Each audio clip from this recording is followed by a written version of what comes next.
Pagkatapos ng mga nangyari ay balik trabaho na ulit sila.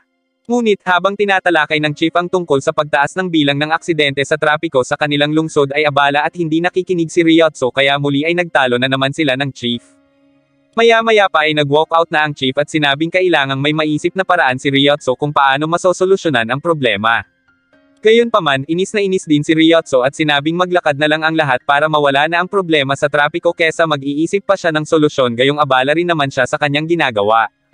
Pagkatapos ay biglang dumating si Honda sa opisina na may dala pang cake bilang pagpapakilala na siya ang bagong kapitbahay ng mga ito sa lugar.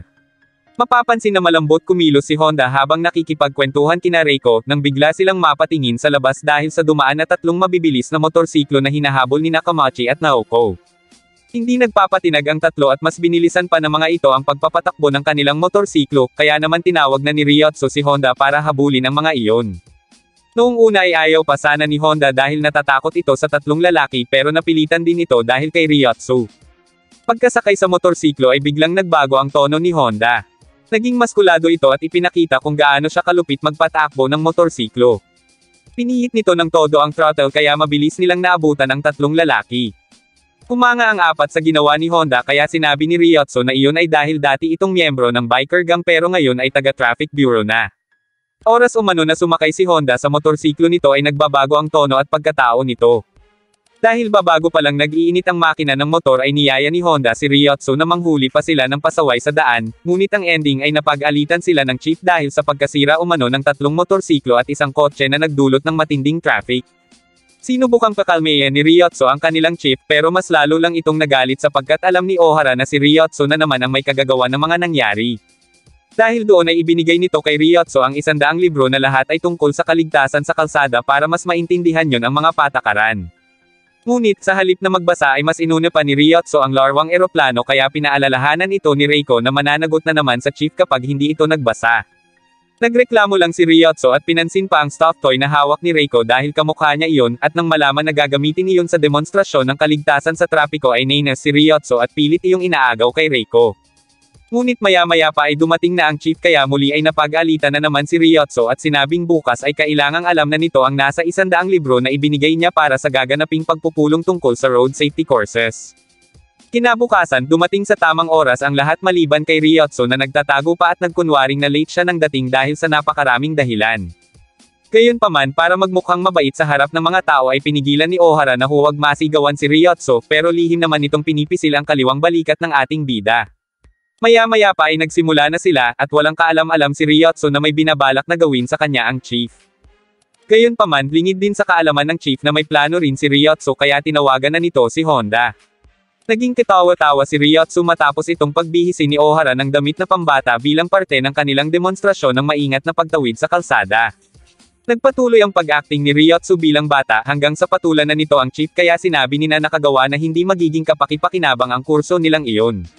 Pagkatapos mapaglaruan, gumanti si Ryotso sa kanilang chief sa pamamagitan ng pagpapasakay dito sa remote control na motorsiklo hanggang sa tumilapon ito. Sa pagpapatuloy ng demonstrasyon, nagtaka na ang mga tao dahil parang iba na ang ikinikilos ni na Ohara sapagkat sobra na ang kapinsalaang naidulot ng mga ito. Nang sumunod na araw, nagpresenta si Reiko na siya na ang lalabas para bumili ng pagkain nila kaya isa-isa na niyang tinanong ang apat kung ano ang kakainin ng mga ito. Ngunit nang si Ryotso na ang tinanong ay hindi ito nagbili ng pagkain bagkus nagpatuloy lang sa pag-eehersisyo para matuno o mano ang kinain niya bilang paghahanda sa gaganaping salo-salo sa bahay ni na Nakagawa. Tinanong muna ng chief kay Nakagawa kung marami ba ang ihahandang pagkain mamayang gabi, at nang makumpirma ay pinabawasan na nito ang pabiling pagkain kay Reiko nang sa gayon ay marami rin siyang makain mamaya. Tumayo si Ryotso at sinabing siya nga ay kahapon pang hindi kumakain bagay na pinuna ng chief dahil maari umanong hindi ito makapagtrabaho na maayos dahil sa gutom. Gayunpaman tumanggi pa rin si Ryotso na kumain. Kinahapunan ay sumabay na sila kay Nakagawa papunta sa bahay ng mga ito, at mula sa malapad na Ferrari hanggang sa malawak na ari-arian ng pamilya Nakagawa ay manghang-mangha ang apat. Dahil sa sobrang laki ng lugar, maging si Nakagawa ay naliligaw pa pauwi kaya kinakailangan pa nitong gumamit ng GPS.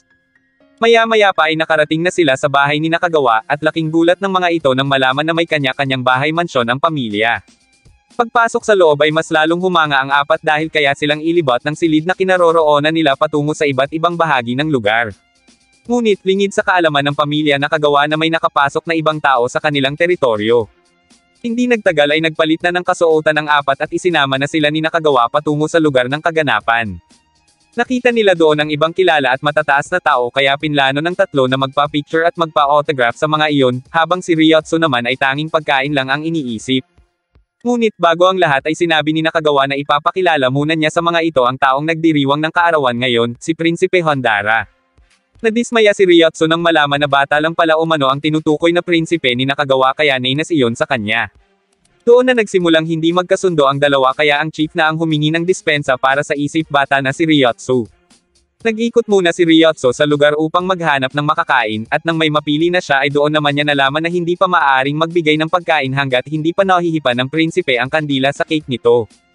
Dahil kahapon pang hindi kumakain ay nakiusap si Ryotsu sa lalaki, nang biglang dumating ang prinsipe at ipinag-utos na bigyan na ito pero bago iyon ay may ibinulong muna ito sa lalaki. Maya-maya pa ay ibinigay na ng lalaki ang mga sushi bagay na ikinatuwa ni Ryotsu kaya agad niya na iyong kinain pero bigla siyang napaiyak dahil sa sobrang anghang ng wasabi. Tuwang-tuwa ang prinsipe dahil nakaganti na umano siya sa pang-iinsulto ni Ryotsu. Pagkatapos nyo ay inianunsyo na ang pag-ihip ng prinsipe sa kandila ng kanyang cake kaya agad itong pumunta sa entablado pero lingid sa kaalaman nito na sinundan siya ni Ryotsu. Nang pamwesto na si Hondara ay nagpalakpakan na ang mga tao at pinaputok na ang mga party poppers. Kasabay niyon ay ang pagpapaputok rin ng nakatutok na baril sa prinsipe ng lalaking nang himasok sa teritoryo, ngunit hindi ito nagtagumpay dahil nakaiwas ang bata matapos ay sobsob ni Ryotsu ang mukha nito sa cake. Agad na nakarating kay Nakagawa ang tungkol sa teroristang grupo. Sa venue, habang abala si Ryotsu sa pagkuha ng mga pagkain ay sinundan naman ito ng prinsipe para kainin ang bawat kukuhanin nito. Sa mga oras na iyon ay inaasinta na muli ng lalaki ang prinsipe habang sina Nakagawa naman ay naghanda na para tugisin ang mga iyon. Habang naghahabulan sina Ryotsu at Hondara sa isang pirasong karne ay dumating naman sina Nakagawa para ipagbigay alam sa mga bisita ang tungkol sa teroristang nakapasok doon. Agad na pinababa ni Nakagawa ang sahig buong silid papunta sa ilalim kung saan magiging ligtas ang lahat. Ngunit pagkain pa rin talaga ang nasa isip ni Ryotsu sa kabila ng panganib na maaaring kaharapin nila kaya pilit itong naglambatan para makabalik, ngunit ang ikinabahala ng iba ay sumama dito ang prinsipe. Kakainin na sana ni Ryotsu ang pagkain na nasa mesa pero hindi iyon natuloy dahil nilagyan ito ni Hondara ng hot sauce. Naghabulan pa ang dalawa at nag-agawan sa inihaw na manok hanggang sa dumating na ang mga terorista. Dahil doon ay pinasabugan sila ng mga ito ng bomba dahilan para tumilapon sila papunta sa silid kung nasaan sina Nakagawa. Pagkatapos ay nagpakawala si Nakagawa ng gas na pampatulog na siyang naging dahilan para bumagsak ang dalawang lalaki. Ngunit nang lapitan nila ang mga ito ay nakita nilang nakasuot pala ng gas mask ang mga terorista kaya sila pa ang natutukan ng mga ito ng baril. Habang nakataas ang mga kamay ay umaasa si Nakagawa na mapindot ni Ryotsu ang switch. Naiwan kasi ito sa silid dahil pilit pa rin itong hinahanap ang inihaw na manok. Dahil sa sobrang gutom ay namalikmata na si Ryotsu kaya agad nitong hinila at isinubo ang tinutukoy na switch ni Nakagawa. Dahil doon ay nabuksan ang trapdoor na siya mismong kinatatayuan ng dalawang lalaki kaya nahulog ang mga ito. Bumalik agad ang lima sa loob ng silid at nagpasalamat kay Ryotsu dahil nailigtas sila nito mula sa panganib. Ngunit dahil sa tuwa na nahanap na niya ang inihaw na manok ay napaupo si Ryotsu sa harap ng emergency self-destruct button at aksidente itong napindot. Iyon ang naging dahilan para liparin pataas si Ryotsu. Kinabukasan, dinalaw si Ryotsu ng mga kasamahan niya sa ospital upang gawaran sa pagiging bayani pero pagkain pa rin ang gusto nito. Dumating din doon si Hondara na may dalang sushi para kay Ryotsu bilang pasasalamat dito sa pagligtas sa kanila. Ngunit nang kainin na iyon ni Ryotsu ay napatayo ito sa kanyang pagkakahiga dahil maanghang na naman ang sushi na dala ng prinsipe.